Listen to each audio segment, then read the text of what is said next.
ruffians, the gods, shan't have it all their own way. Those gods who never lose a chance of hurting, thwarting, and spoiling human lives are seriously put out if all the same you behave like a lady. Of course, now I think there are no gods, there's no one to blame. It's so very dangerous to live for only one day.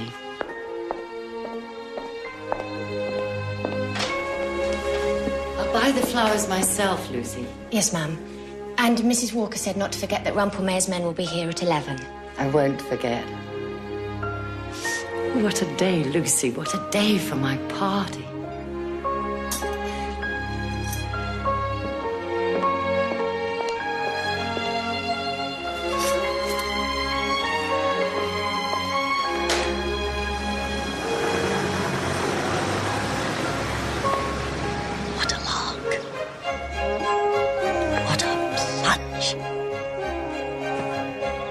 What a plunge.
Good morning to you, Clarissa. You. And where are you off to? To buy flowers for my party. I love walking in London on a day like this. It's better than in the country. Evelyn wouldn't agree with you there. She can't bear coming out to town.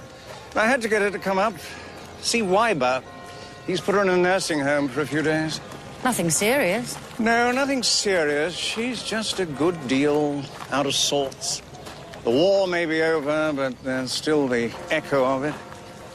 The Bexborough boy was killed, you know, and she is very close to Lady Bexborough, of course. And Evelyn takes things badly. Yes. One does still hear dreadful stories. I must get on. They'll be waiting for this at the palace.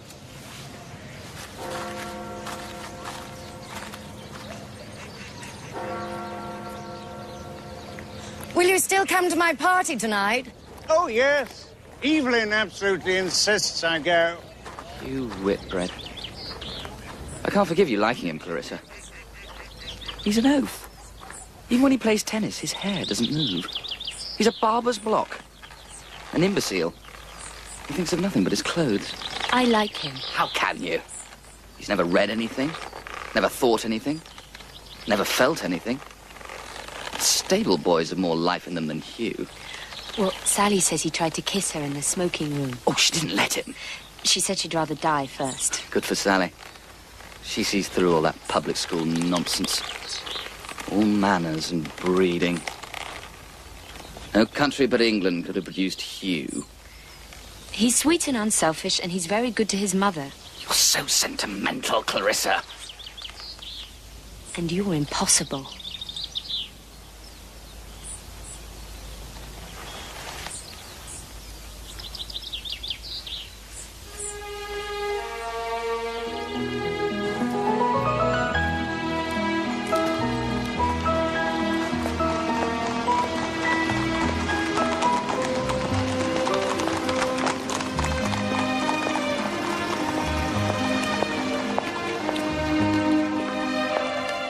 Oh, what beautiful flowers.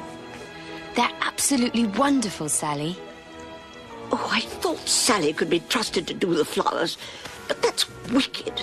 To cut off the heads of those flowers, really? I think they're beautiful.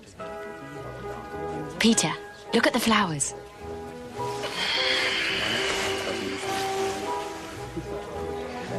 Yes.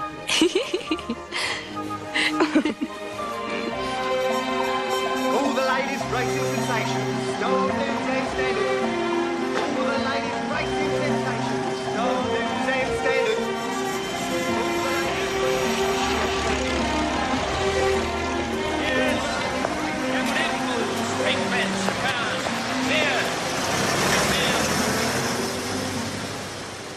Roses for the hall, I think. And sweet peas for the table, perhaps?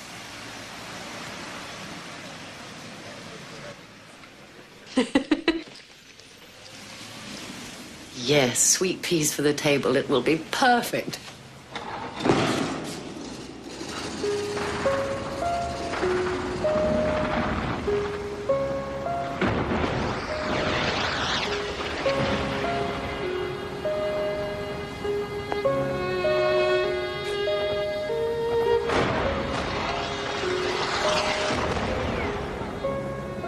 Those awful motor cars.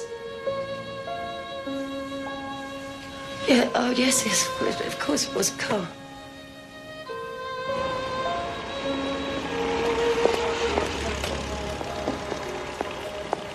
I'm rooted here. Septimus, please, we must go on. I'm rooted here. And I don't know for what purpose. Septimus, please, people are looking at us. Am I blocking the way? All right, then.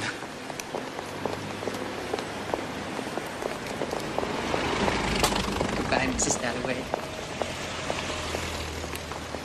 Mrs. Dalloway, Mrs. Dalloway, and not even Clarissa anymore.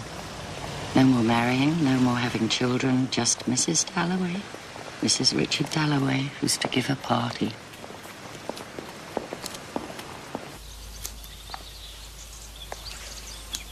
You'll marry a prime minister and stand at the top of the staircase. You'll give parties. You'll be the perfect hostess. You have the makings of a perfect hostess.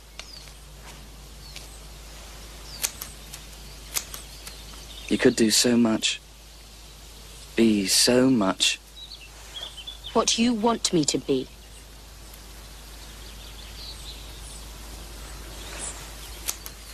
Life seems to me to be very dangerous. But one must live life dangerously. Oh.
Look, Septimus.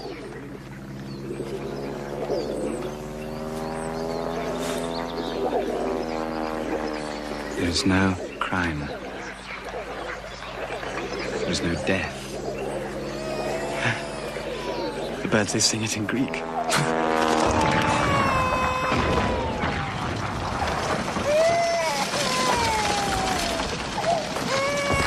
World is clamoring.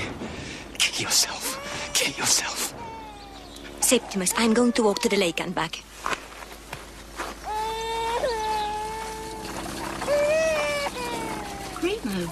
says Primo.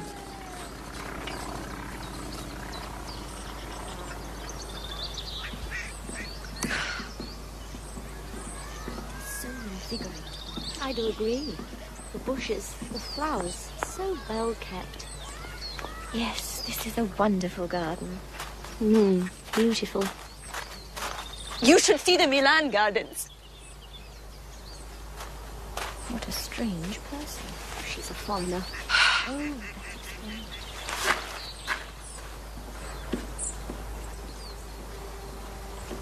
Make it known. Make it known. That there is a God. No one kills from hatred.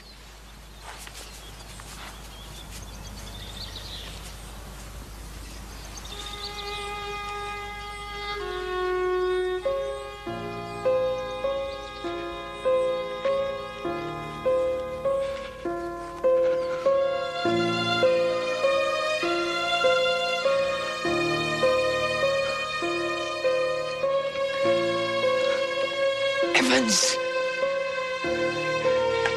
For God's sake, don't come.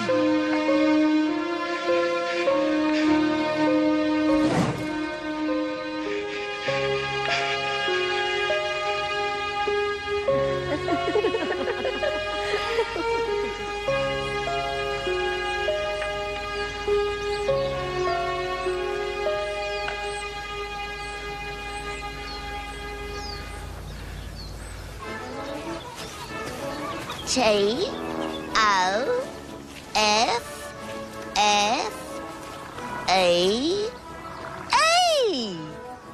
It says toffee. Oh, no, it's toffee.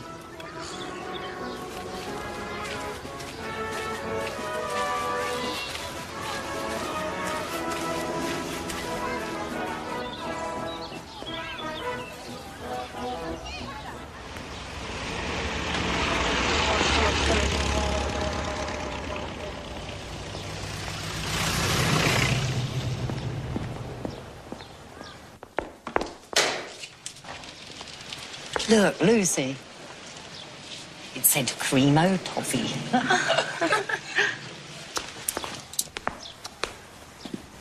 There was a telephone message, ma'am. Mr. Dalloway said to tell you he would not be home for lunch. He would be lunching at Lady Bruton's. Oh, dear. Lady Bruton. Well.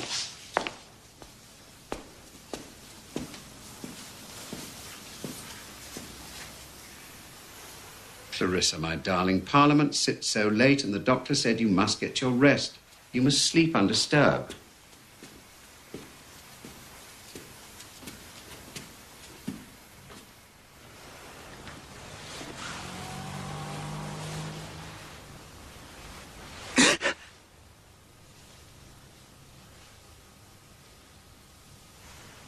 Fear no more the heat of the sun, nor the furious winter's rages.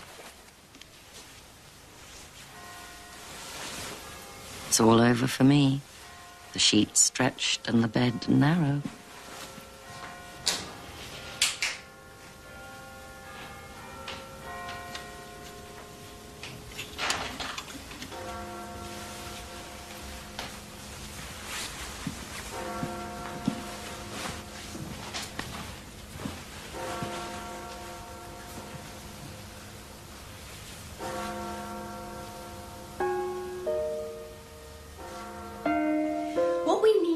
Is abolish private property, because that really is what causes all the problems.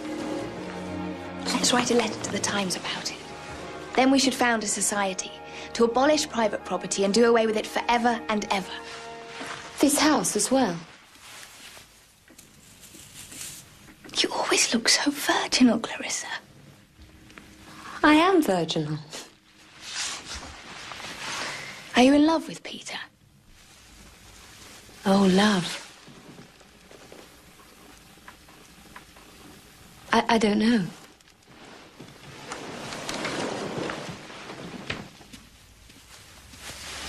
But you love me.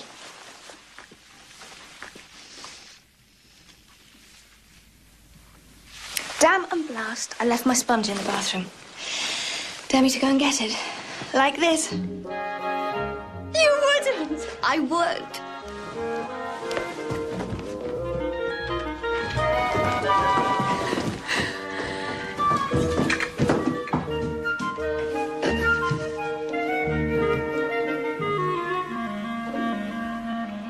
Is it all over for me?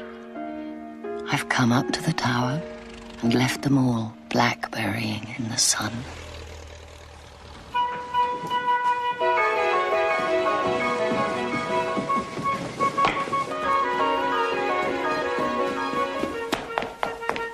Don't run, Clarissa. Young ladies don't run. No, Leipzig is good, but I think Heidelberg is beautiful, especially this time of year, the Philosopher's Walk. It reminds me very much of here, the melody of the gardens. You really are most fortunate the way your gardens are done, and you have many trees, the colors and the way it's all been orchestrated. It's tremendously fine. I think this is a great achievement of the English garden. Love in her sunny eyes does basking play. Love walks the pleasant mazes of her hair. Love does both on her lips forever stray, and sows and reaps 1,000 kisses there. In all her outward parts, love's always seen. But oh, he never went within. Clarissa! What?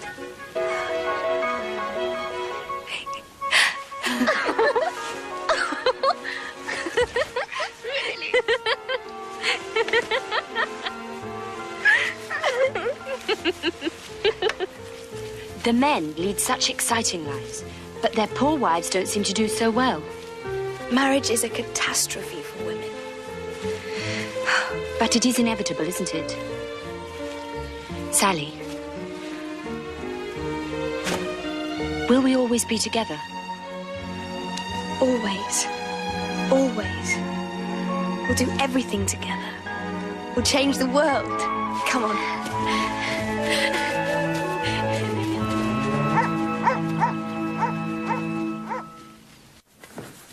Oh, Lucy. Oh, silver does look nice. The doors are off the hinges in the dining room, ma'am, and Rumpelmayer's men will be here soon. Can I help you with that, ma'am? No, Lucy. You've got enough to do.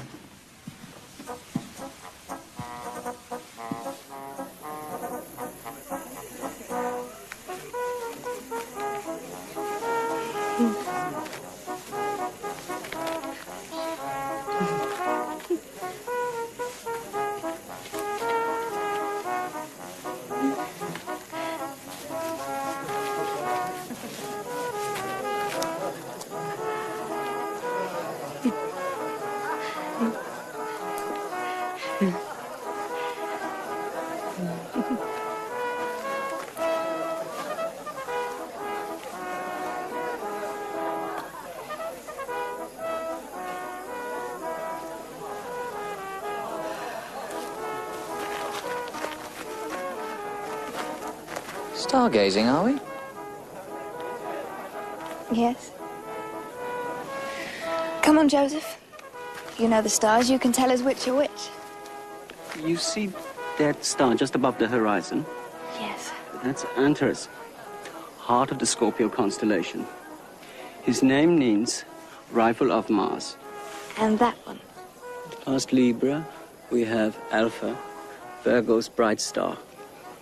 And see how Altair, the brightest star of Aquila the Eagle, shines in the east for us tonight.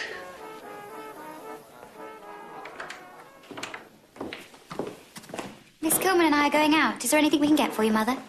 Where are you going, Elizabeth, dear? Miss Coleman is taking me to meet the Reverend Whittaker. The Reverend Whittaker. Oh, yes. Wasn't he very instrumental in your conversion, Miss Kilman? Yes. He helped bring me to our Lord. And is today's visit part of the history lesson? The Reverend Whittaker is also an historian, Mother. He can put history and religion in their proper perspective. I wonder what that is.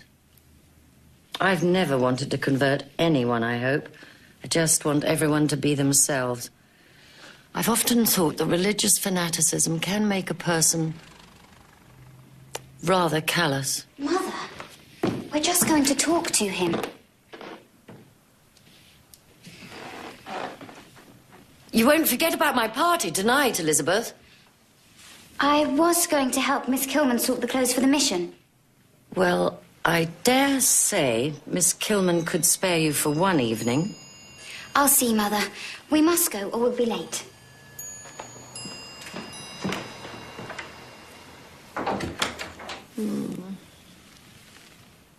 It all seems useless. Going on being in love, going on quarrelling, going on making up. But, Peter, you want so much from me. You leave me nothing to myself. You want every little bit of me. Well, I do. I want us to be everything to each other.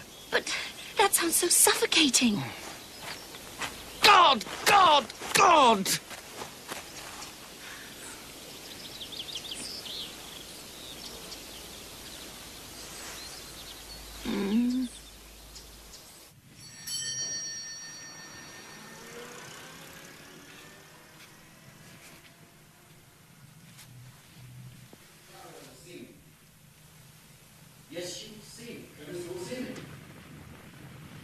Peter Walsh.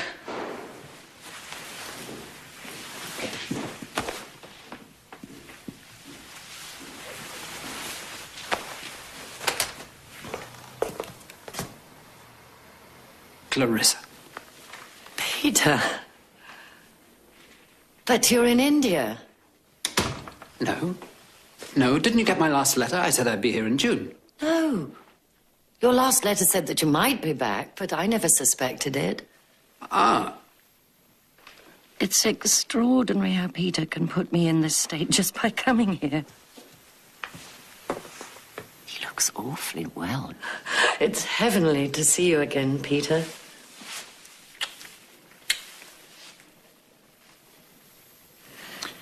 I arrived last night.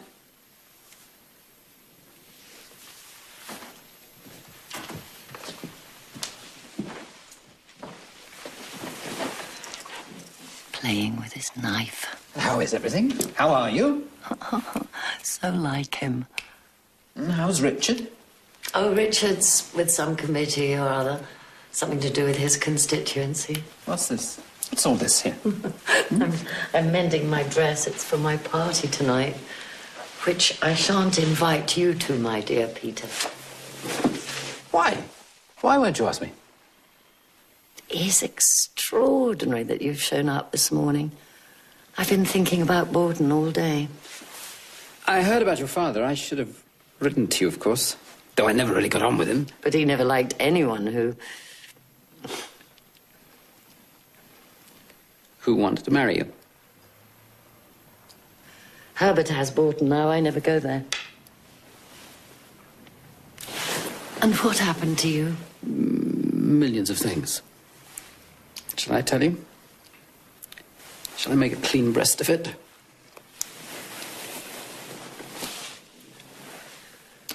I'm in love. I'm in love with a girl in India.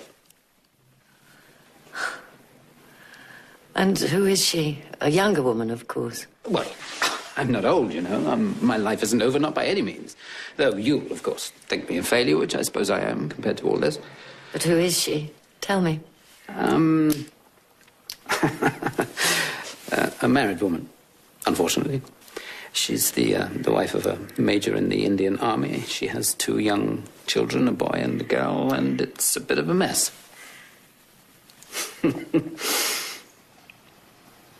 And I'm here to see the lawyers about a divorce. She's called Daisy. Yes? Yes. But what shall you do? Oh, the lawyers and solicitors, they're going to do it. For heaven's sake, leave that knife alone. I know what I'm up against. I know what I'm up against.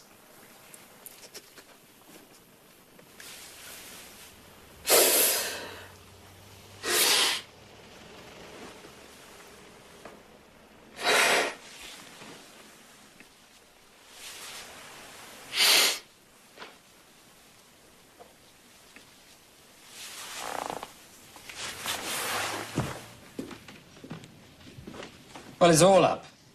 Here am I behaving like a fool, weeping, being emotional. I've probably annoyed you at turning up at this hour, and I've told you everything as usual.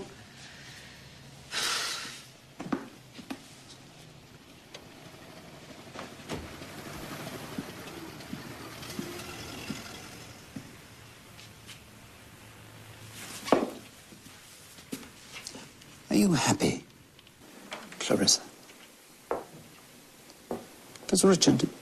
Excuse me, ma'am. The gentlemen are here from Rumpelmayer's. Oh, thank you, Lucy. Goodbye, Clarissa.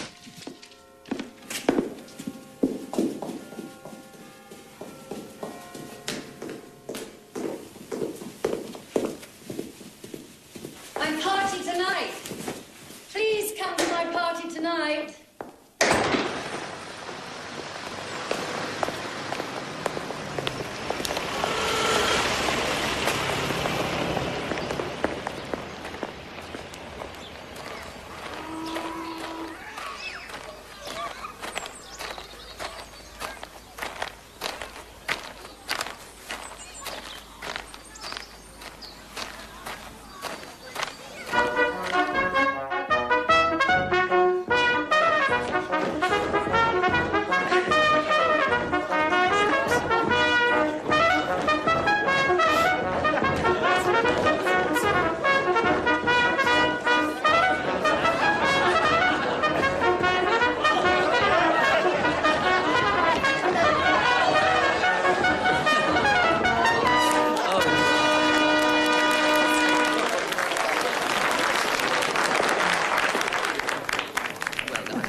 Come on, let's get out of this.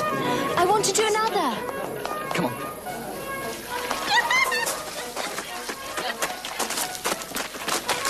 Is this what you want? To stay here and go to parties? But I like parties. Oh, Clarissa.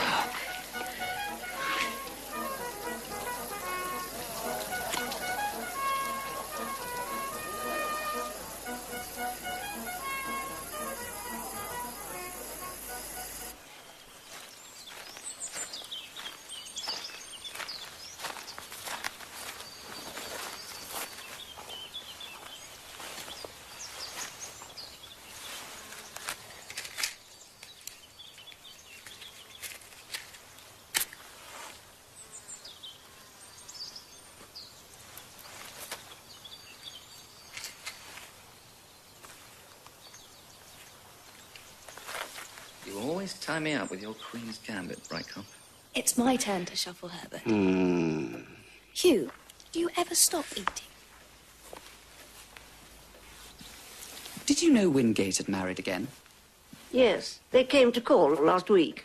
The woman used to be his housemaid. He had a nerve. Bringing a housemaid to call. Yes. She was absurdly overdressed. She looked like a cockatoo. And she never stopped talking. She probably thought you all knew. Knew what? That she had a baby before she was married. Oh. I don't think I shall ever be able to speak to her again. Don't be ridiculous, Clarissa. If this is true, we shall certainly not receive her again. I should think not. If you start receiving women like that, you don't know where it'll end. Oh, you snob. You represent all that's detestable in British middle-class life. It's men like you who are responsible for prostitutes around Piccadilly. Me? Yes. Men like you. That's enough, Sally. We'll have no more of this conversation.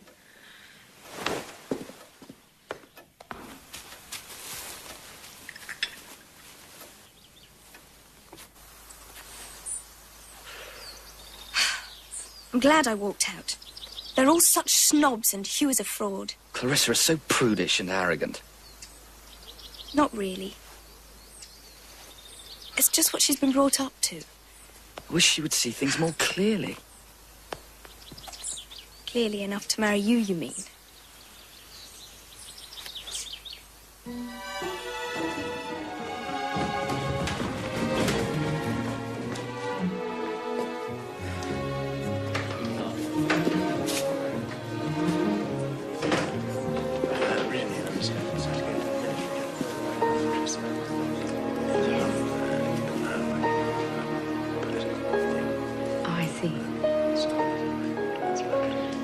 This is Mr. Wickham, Peter. My name is Dalloway. Richard Dalloway. But I've introduced you to everyone as Mr. Wickham. It's still Dalloway. My name is Dalloway. Dalloway. Mm-hmm. So you're definitely going to go into politics? Oh, yes, I think so. I think so. With your friend, Mr. My name's Dalloway. What's the matter? Somebody's just walked over my grave. I think I got you confused with another family friend of ours. She's going to marry that man.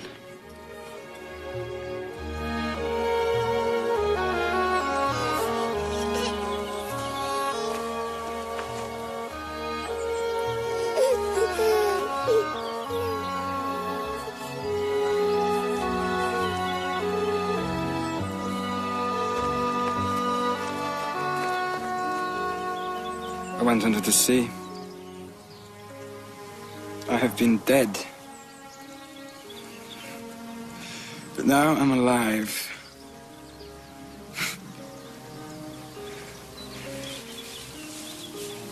Oh, I must rest, Sil. Rest. Septimus, I'm going to ask someone the time. I think we have to go now. There's nowhere to go. Nowhere to hide.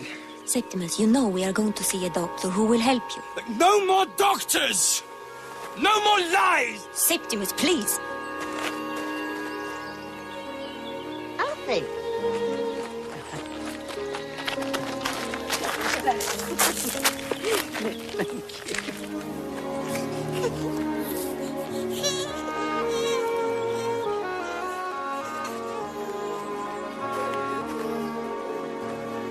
Evans?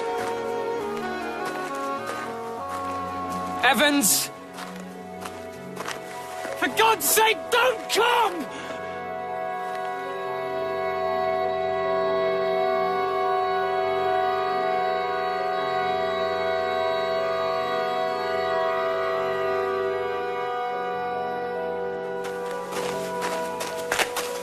Septimus, it isn't Evans, all right? It isn't Evans. There's nothing to worry about. The man is not Evans. Really, he isn't. Come on. Let's go for a walk. It's a nice day.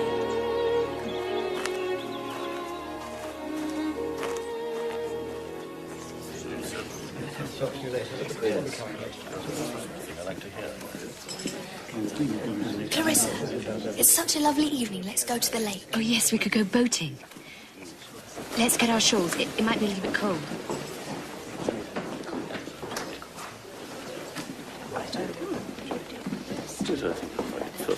Peter, we're going boating on the lake. Aren't you coming?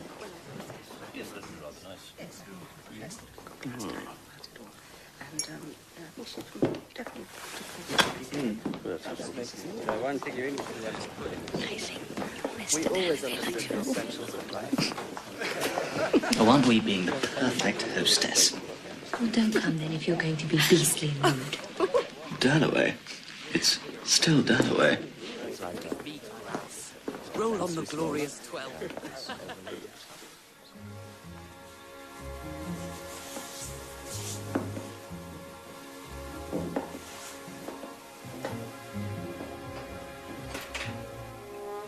Come on. They're all waiting.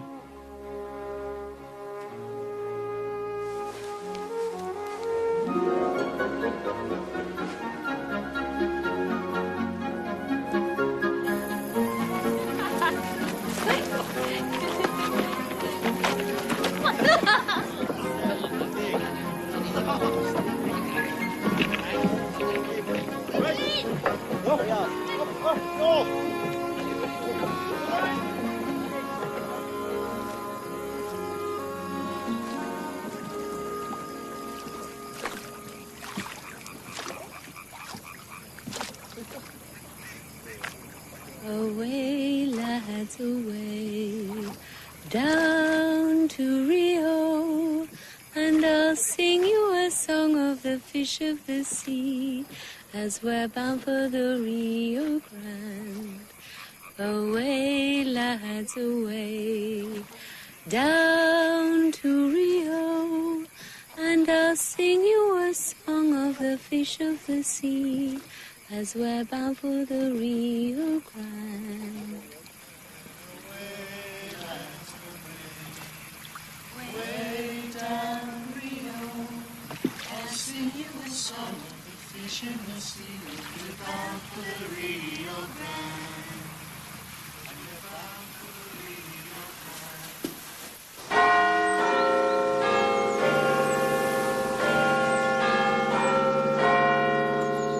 Softly come and go, sad the day and lonely. Poor old woman. Sad our hearts and long.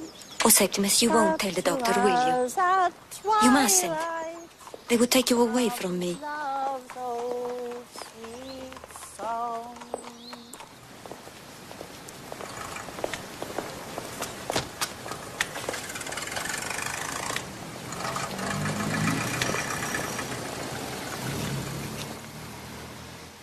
Now, I've looked at Dr. Holmes's notes, and he's been seeing your husband for some 6 weeks.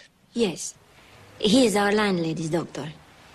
She sent for him because I told her I was worried about Septimus. He threatened to kill himself.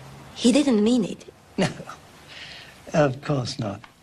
And Dr. Holmes prescribed bromide? Yes. He said that there was nothing really wrong. But Septimus keeps talking to the dead man, Evans, his friend who was killed in the war.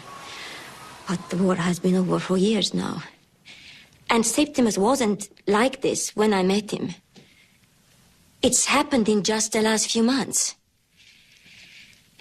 He says people are talking behind bedroom walls, and he saw a woman's head in the middle of a fern. He says he's on trial for some terrible crime, but of course he has done nothing. And then he seems to forget it all and seems happy again as he used to be. We went to Hampton Court on top of a bus the other day, and all the red and yellow flowers were out, and he said they looked like floating lamps.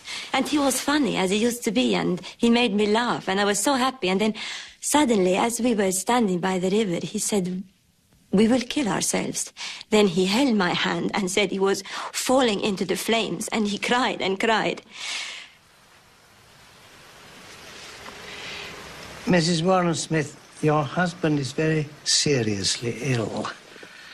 From everything you've told me and from Dr. Holmes's report, I believe that he's suffering from delayed shell shock. He's not mad, is he? Oh, I never use that word. I prefer to say lacking a sense of proportion. But Dr. Holmes said that there was nothing whatsoever the matter. Your husband needs rest. Complete rest. But not away from me. My dear Mrs. Warren-Smith, sometimes we have to separate such people from their loved ones for their own good.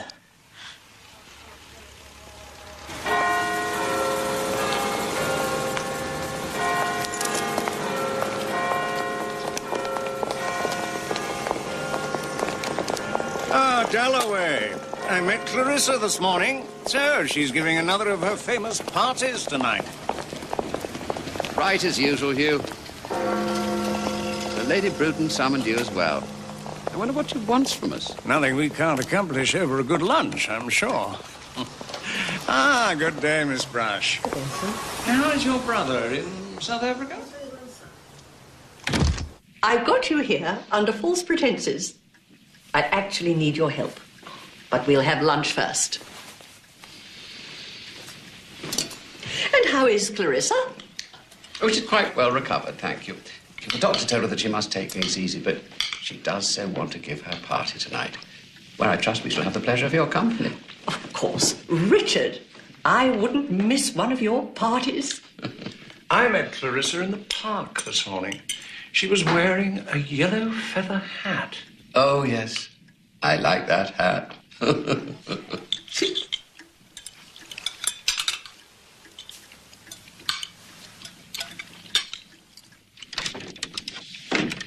Will you come in now, please?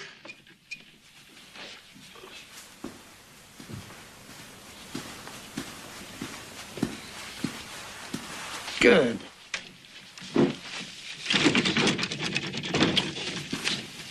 Do sit down.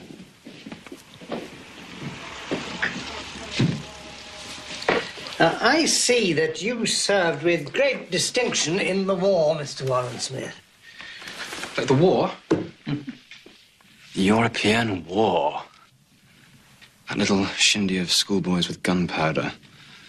Did I serve with distinction? I've forgotten.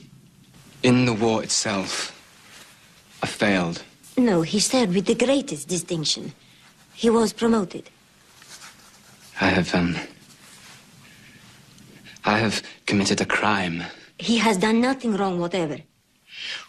What did Dr. Holmes advise you to do? Well, my wife, he said, should make me porridge. Headaches, dreams, fears are just nerves. Health is largely a matter of our own control. I should take up some hobby. Dr. Holmes throws himself into outside interests. He throws himself. He is able to switch off from his patients onto old furniture. Dr. Holmes is interested in antique furniture. Oh, yes, of course. So when the damn fool came again, I refused to see him. Repulsive brute. Blood-red nostrils. So once you stumble, human nature is on you. Holmes is on you. Now, our only chance is to escape without letting Holmes know. Anywhere away from Dr. Holmes. There's no excuse. Nothing whatever's the matter.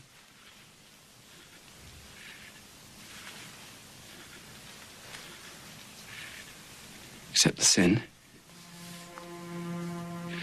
for which human nature has condemned me to death. I cannot feel. I did not care when Evans was killed.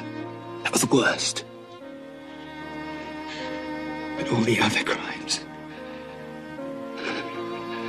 raise their heads, shake their fingers, they jeer, they sneer at me. Now, the verdict of human nature on such a beast is death.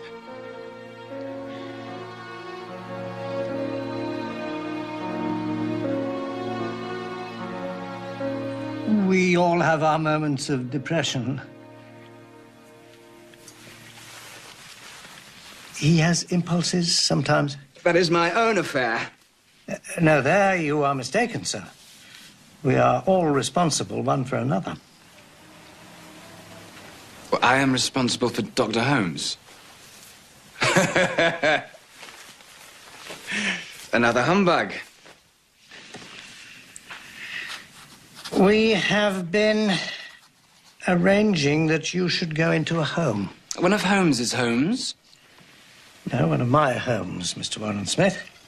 And there we will teach you to rest and to regain a sense of proportion. But I've confessed. I confessed my crimes. Why won't you let me off? He has done nothing. Nothing. He will be perfectly looked after. I will visit once a week. But my husband does not like doctors. He will refuse to go. Your husband has threatened to kill himself. There is no alternative. It is a question of the law. It's a very beautiful home in the country. The nurses are admirable. Now, if you have no further questions to ask, I will arrange everything with Dr. Holmes. He will send somebody round this evening between 5 and 6. It's the law, Mrs. Warren Smith, and it is for the best. It won't be Dr. Holmes who comes, will it? Trust everything to me.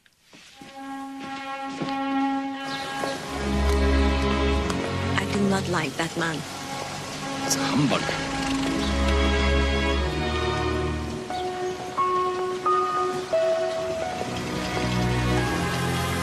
We are deserted.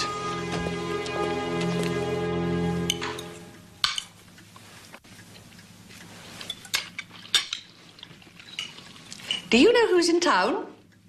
Our old friend Peter Walsh. Back from India. Peter Walsh back? In trouble with some woman, evidently. Some woman in India. Pete Walsh was always in trouble of some sort. Didn't he marry someone on the boat going out? Oh, I don't believe that lasted long. I imagine it was on what I believe is known as the rebound. I suppose he'll try to settle here now. I must say it'll be difficult to help him. He'll be quite a misfit. Well, I'm sure Clarissa will know that he's here. And I've no doubt he'll be at her party tonight and all will be revealed. Oh, yes. If Peter Walsh is in town, Clarissa will know.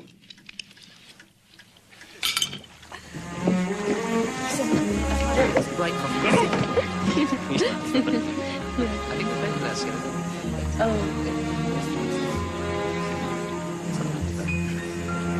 Are you tired of it, right?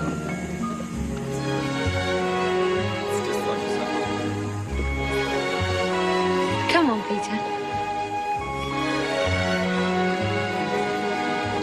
We'll race you to the top. Oh, it's sad.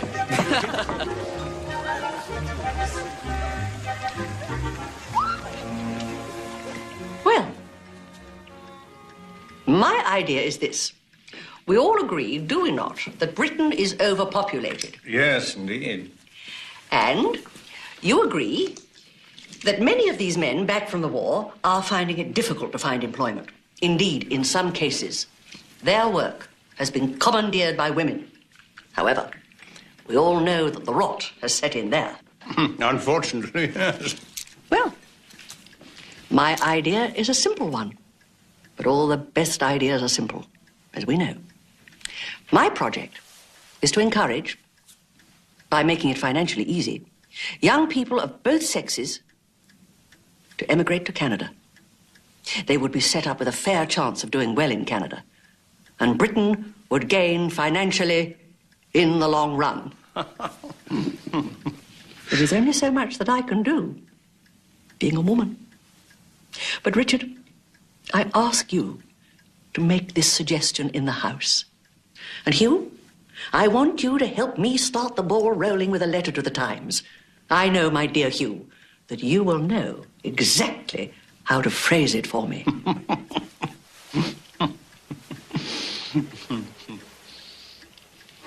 I think someone's already tabled a motion to get some kind of immigration plan going, but I suppose a letter to the Times will do no harm. I'd take it further. Make immigration obligatory if you couldn't get work after a certain period of time. I wouldn't go that far. These things are never quite that simple. There's a new chef at the Cafe Royal. Does marvellous things with mullet. You'll just have time to catch the 3 o'clock post, Mildred. I think we can safely say that was a job well done. I shall take my rest now.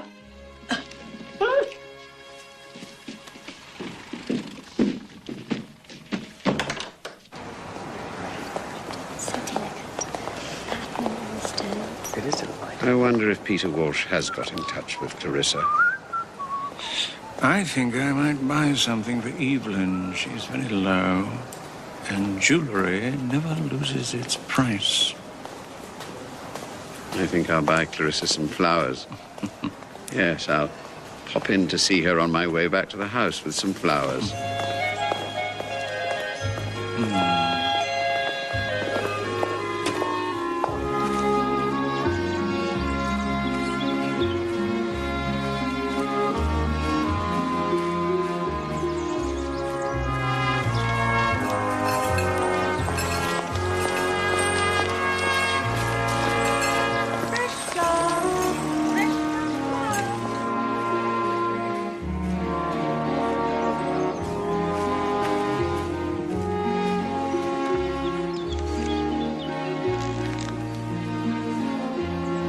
They were meant to be red.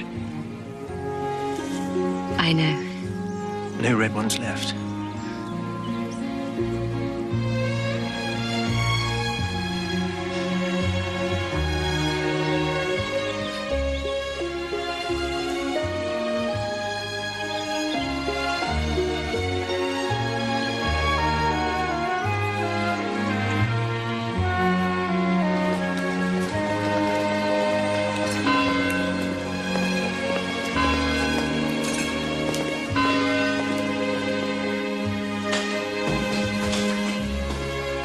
Richard. Oh, red roses. Oh, I'll put them somewhere very special. How was luncheon? Amusing? He was there. He really is getting quite intolerable. She wanted him to write a letter to the Times. One of her schemes for putting the world in order. What's all this? Richard, you can't have forgotten it's for my party. And now it will all be spoilt. Come here. Let's sit down for 5 minutes. Why will it all be spoiled? Mrs. Marsham has just sent me this note to say that she's quite sure I wouldn't mind. She's invited Ellie Henderson. What's so dreadful about that?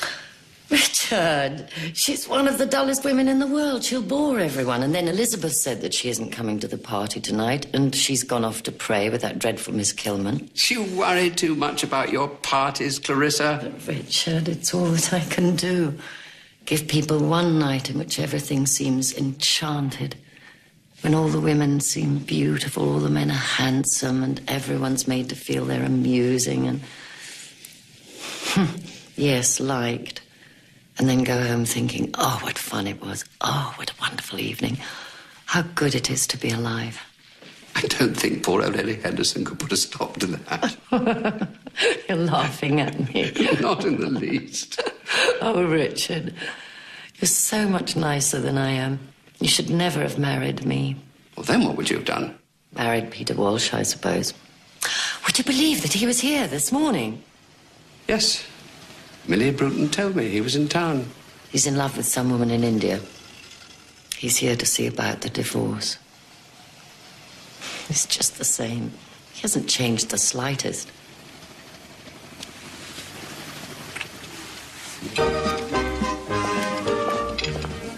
Your selection of cakes, sir. Thank you. Did you understand what the Reverend Whittaker was saying this morning about knowledge coming before suffering? Not really, no. But then, I suppose I haven't really suffered yet. Maybe you never will. Oh, not that I would wish that on anyone. But, as he says, real knowledge is only gained through suffering. What was it you wanted to buy here? A petticoat. Mine is in threads. I've held on to it as long as I could. They have some pretty striped ones.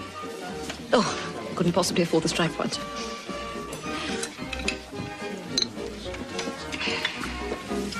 I might have to go to the party tonight. I'd forgotten all about it when I said I'd help at the mission. Mummy will be upset if I don't go.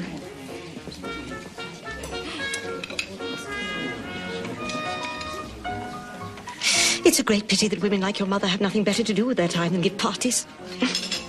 Oh, I know it's not her fault. Women like your mother can't help it. They've been spoiled. She likes giving parties. I never go to parties. Why should they ask me? I'm plain. I'm unhappy. But I don't pity myself. I pity other people more. Your bill, madam. You finish your tea. I'll pay this at the desk. I'll help another night at the mission. I'm sorry. I have to go.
Who are you making that hat for?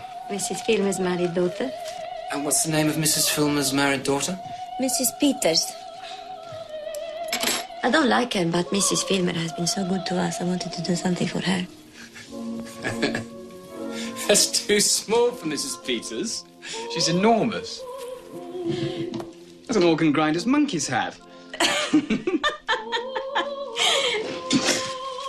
There. Well, now the Pullman will look like a pig at the fair. Now, come on, let's see what you've got in your workbox.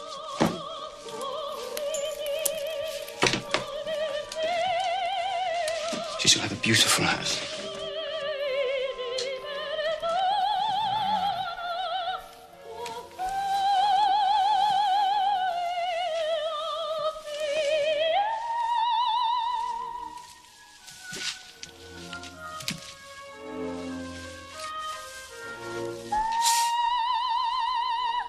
There. Now, stitch that together very, very carefully.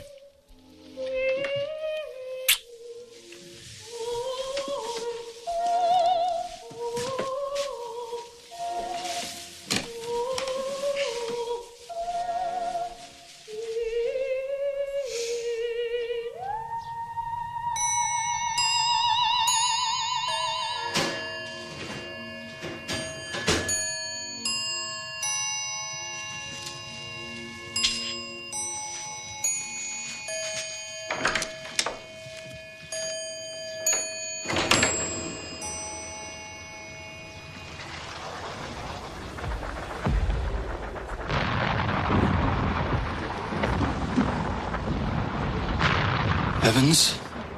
I shall be too busy looking after Septimus. It will take all my time. We thank you for the paper. Evans? It was only the evening paper. Mrs. Filmer with the evening paper. Ah. They're coming to take me away, Rezia. Sir William Bradshaw said that you must learn to rest, Septimus. It's must. Must. Why must? What right has he got to say must to me? It is because you talked of killing yourself. So,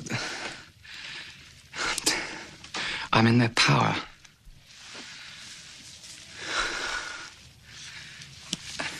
Where are my writings, Rezia?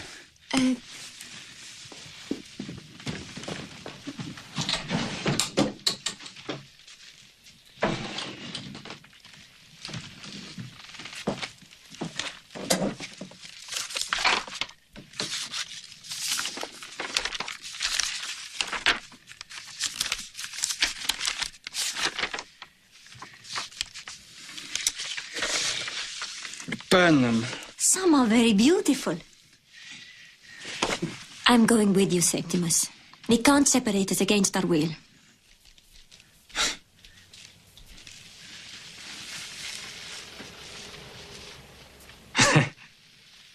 You're a flowering tree. You're a sanctuary.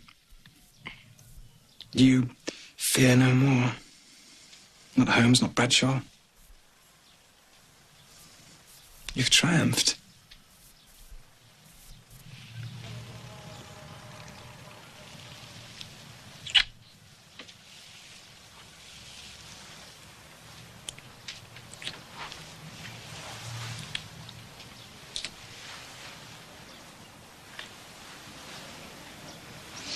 I'm going to pack our things, Septimus.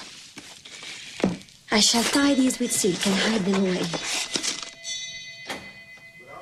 Mrs. Filmer. Good afternoon, Dr. Evans. They've sent Holmes. I won't let him come in here.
Come on now. Leave my husband alone, I beg you. Mr. Warren Smith. You want my life? I'll give it to you.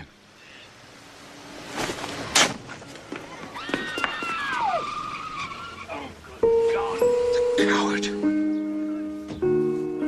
Why the devil did he do it?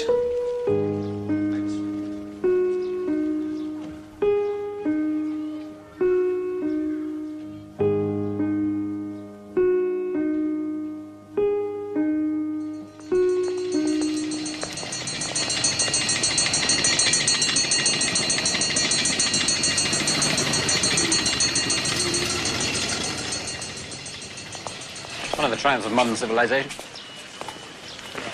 Good afternoon.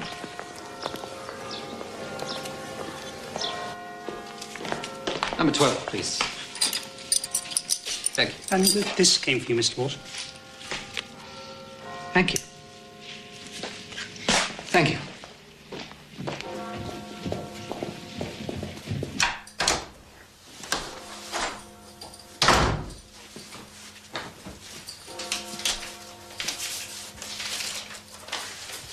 Peter, it was heavenly to see you. I must tell you that. Clarissa.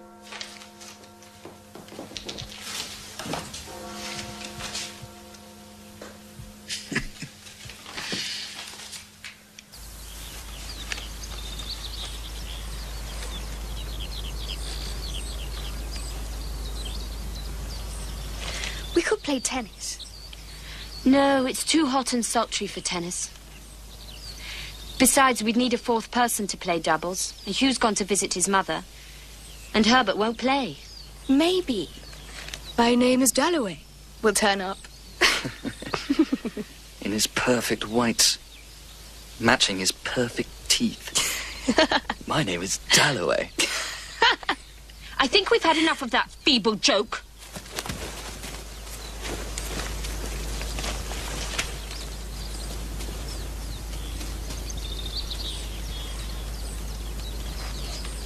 She can't be serious about him. I'm going to have this out.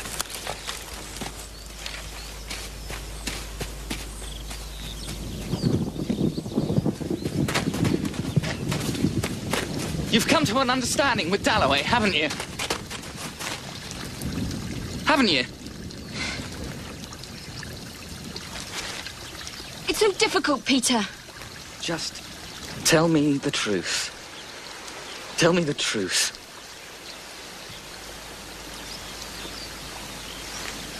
Tell me the truth. He makes me feel safe. Safe? Is that what you want? You want so much of me, Peter. I just can't do it. Throw everything away and go across the world with you. I'm just not brave in that way. And Richard... And Richard will pamper you and keep you in a perfectly beautiful, safe prison, filled with flowers and stuffed with elegant antique furniture. He'll make all the decisions for you, and you'll never have to think again. You demand so much from me. Because I love you, for God's sake. Richard will leave me room. Room to breathe. Clarissa, he's a fool. An unimaginative, dull fool. You want too much of me, Peter. I can't give it. So it's no use. This is the end. I'm sorry, Peter. Clarissa! Clarissa! Clarissa!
Lord Lexham. Lord Lexham.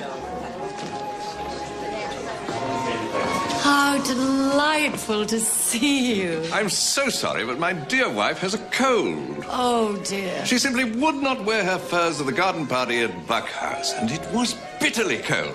Richard. Oh, dear, it's going to be a failure, complete failure. How delightful of you to come. Lovely to see you. We're delighted to see you. Glad you could come, Reggie. Why do I do it? How lovely of you to come. It was nice of you to invite me. Mr. Peter Walsh. Peter, you came. How delightful to see you. Peter, back from India, eh? Yes, back from India. Must be years since we've seen you. Oh, it was a mistake to invite him. He'll know no one. He's sorry he's come. How nice. And he's criticizing me. I know he is. Accusing me of being insincere. Why do I do these things? Why seek pinnacles and stand drenched in fire? I feel burned to a cinder. Miss Henderson. Better that than to dwindle away like Ellie Henderson. Ellie, I'm so glad you've come. It's so grand. Oh, dear, why can't she at least stand up properly? Well, I suppose it's her weaponless state. Wonderful to see you again. Richard, how lovely. Their Graces, the Duke and Duchess of Marlborough. A duke? Oh, and why did the Marlboroughs have to follow Ellie Henderson? Clarissa. They must wonder what kind of people I invite to my parties. Clarissa, how lovely to see you. Oh, Thank you so much for inviting Bertie, us. how lovely of you to come. It's a disaster. The party's a disaster. I'm humiliated. And now there's Peter wandering off. I'm speak to him, but I won't get the chance. I know it. Life's like that. He thinks I'm absurd. Oh, it's too much of an effort. I'm not enjoying it at all. I feel like a stake driven in at the top of these stairs. Delighted to see you. Good to see you, Colonel. Mr. Hugh Whitbread. How did you find Evelyn today? Oh, bearing up, bearing up. I shall visit her tomorrow. I do hope she hasn't read Lady Asquith's memoirs. Oh, I doubt it. Not Evelyn. She's not a great reader. Lady Bruton. Lady Bruton, so she came. My dear Clarissa. Maybe she doesn't dislike me as much as I thought she did. The essential condition for a study of Milton, an in-depth study of Milton, oh, a momentary sensation of an embrace. Oh, it's not a failure after all. It's going to be all right. Oh, it's still touch and go, but it's begun. My party has begun.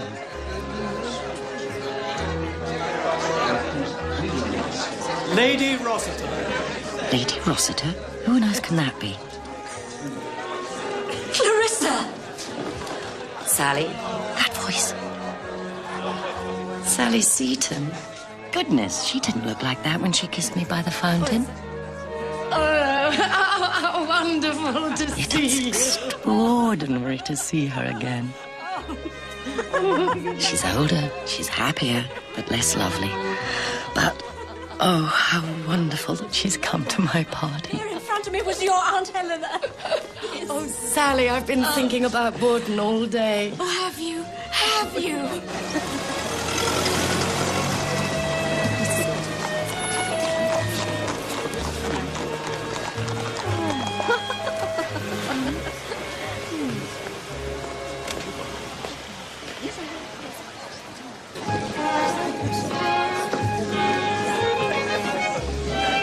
The Prime Minister. Wonderful. Oh, my goodness, Sally, I must go. Where's Richard? Oh, sorry, Ellie. Duty calls. Oh, how delightful to see you. Very sweet of you. Unfortunately, no one couldn't come because of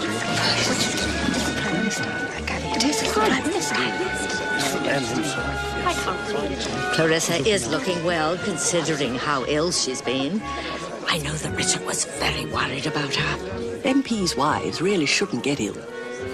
I believe it was her heart. I think you can always pull yourself together. Mind over matter. Harry Audley, you know, don't you? He painted your wife that lovely picture. They're going to hang it on. Are they? Oh, that's wonderful. Tim Hartson. Peter! Prime Minister, do you know Lord and Lady Ashton? Peter Walsh! Violet, let me get you. Lord! Sally Seton. Lady Rossiter now.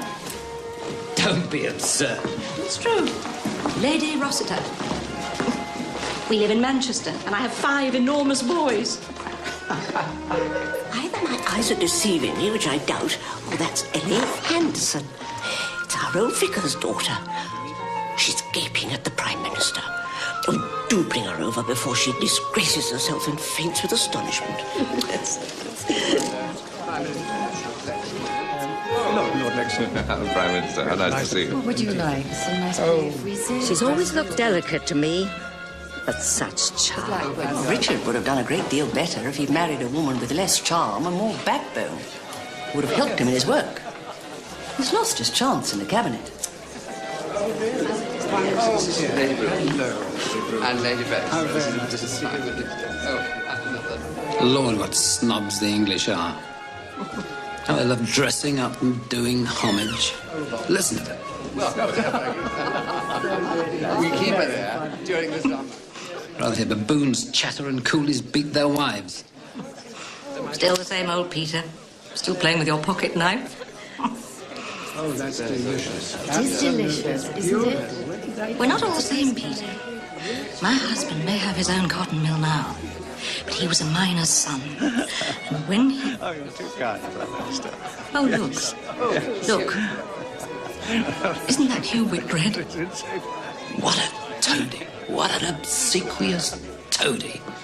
He's not changed at all. How can she bear him? It still makes you angry.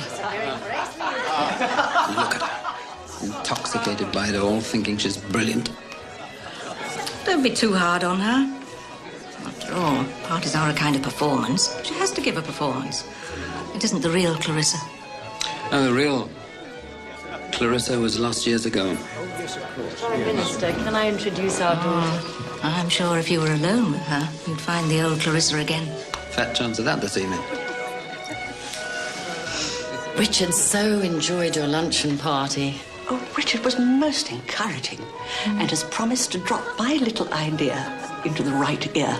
He and the Prime Minister are having a quiet word now before he leaves. My plan would save the government a fortune. Maybe Richard is sowing the seeds at this very minute. Isn't that Peter Walsh talking to old Miss Parry? Yes, that's Peter. Dear Peter. So very sharp and clever. Should have made a name for himself. But he was always in some trouble with women.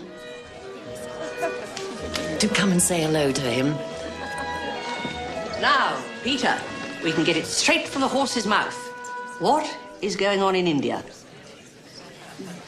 Well, a great deal. Lady Bruton is a very complex issue. It's a tragedy. If my father, the general, were alive, he'd sort them out. Hey, Miss Parry.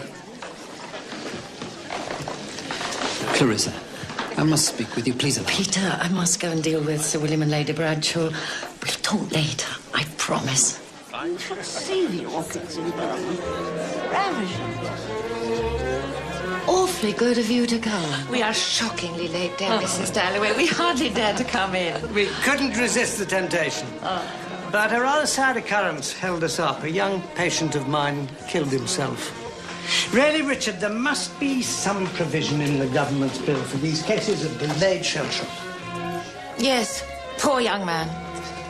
Awarded for bravery during the war, and then this evening he just throws himself out of the window, impaled on the railings.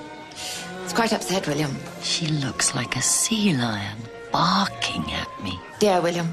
He does so hate losing a When a patient. young man's body is blown apart, he loses an arm or a leg or half a face, as we've seen so often. It's immediate. Stop it. Stop it. Don't talk of death in the middle of my party. I don't like you. I've never liked you.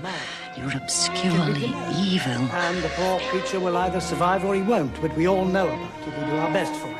A young man came to you on the edge of insanity, and you forced his soul, made his life intolerable, and he killed himself. Stuck there with mumps. It's frightful. Every single mump was actually I've seen her this evening. She was in the sand on the day. The dame is going mad. She blows cheese. And I do have to do all the close to can't forget the pressure. And there they all are. The dame is in despair. All lies. If you'll excuse me, Lady Bradshaw. Minister, I know perfectly well what his answer would be. Lady Bradshaw, I have to. The problem is that politicians are not really very interested in shell shock. No, this is it. This is exactly it.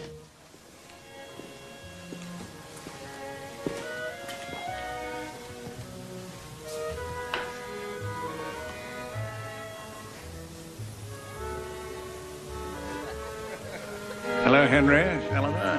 Delightful to see you.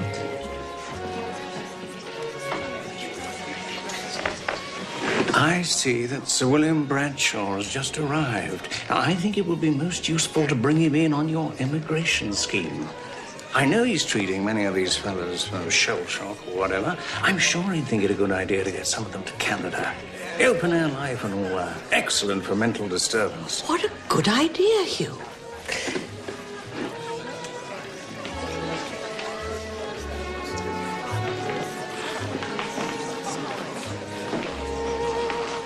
She's disappeared. Do you think she went upstairs? She can't have gone to bed, can she? No, no. She couldn't leave her own party. Well, I don't know. I didn't know she'd been ill. Stop worrying, Peter. He threw himself out of the window and impaled himself on the railings. Up flashed the ground, and through him, blundering and bruising, went the rusty spikes. And there he lay with a thud, thud, thud in his brain, and then a suffocation of blackness. Why did he do it? And why did the Bradshaws talk of it at my party? He's thrown it all away. His life. Just like that. I once threw a shilling into the Serpentine. But he's thrown his life away. You were going to write, I remember. Have you written anything?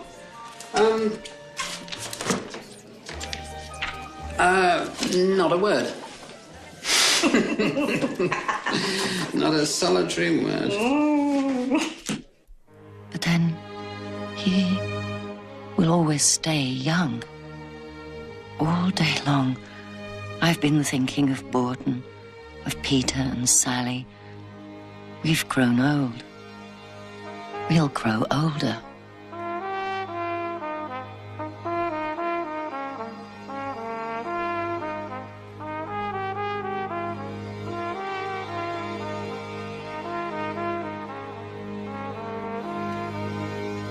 Have I lost the thing that mattered? Let it get obscured, gradually, every day in corruption, lies, and chatter.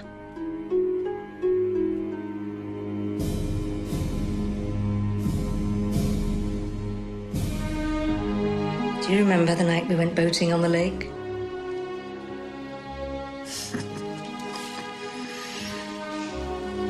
Yes, I remember thinking she's abandoned me. And then, all of a sudden, she was there with her hand stretched out, looking utterly beautiful, saying, "Come on, come on. They're all waiting."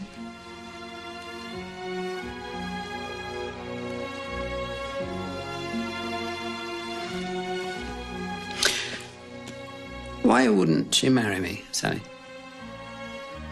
She was afraid.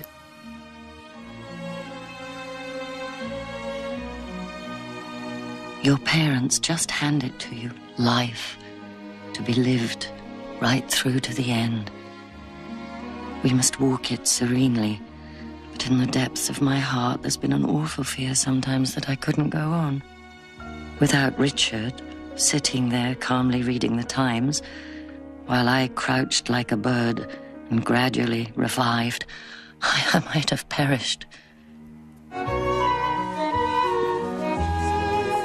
I looked across the room and wondered, who's that lovely girl? And then I realized, that's my daughter. Maybe she needed someone who found life simple. She certainly cared for you, more than she cared for Richard. Well, my life isn't simple. My relationship with her wasn't simple. She broke my heart. And you can't love like that twice. What makes us go on? What sends roaring up in us that immeasurable delight to surprise us? Then nothing can be slow enough. Nothing lasts too long. And you want to say to each moment, stay, stay, stay.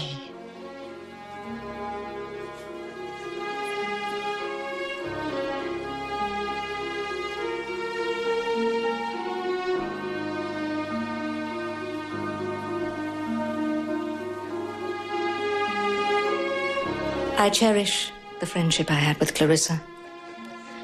There was something pure about her. She had such charm, such generosity. I can see her to this day, going about the house all in white. She always seemed to be in white, and her arms were full of flowers. And I wondered, does absence really matter? Does distance? You'll think me sentimental, and so I am. But I've come to believe that the only thing worth saying is what you really feel. But I don't know what I feel. I know that I loved her once, and that it stayed with me all my life, and colored everything. I must go back to my party, to Sally and Peter. That young man killed himself, but I don't pity him. I'm somehow glad he could do it, throw it away. It's made me feel the beauty, somehow feel very like him, less afraid.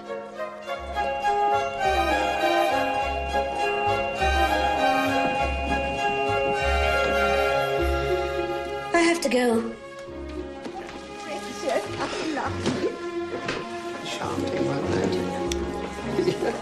You think he's made her happy?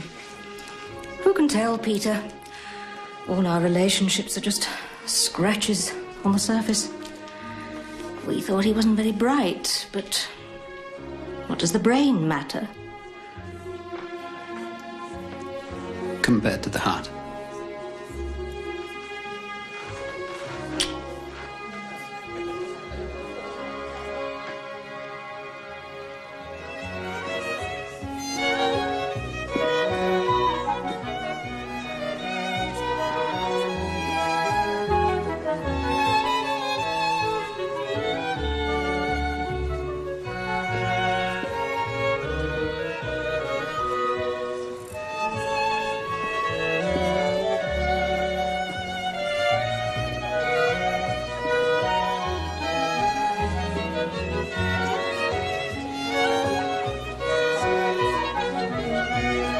There you are.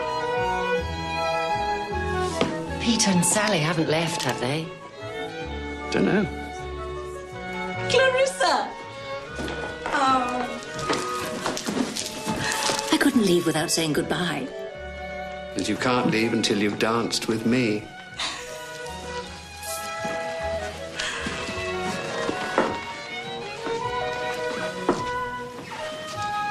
Peter's in the library.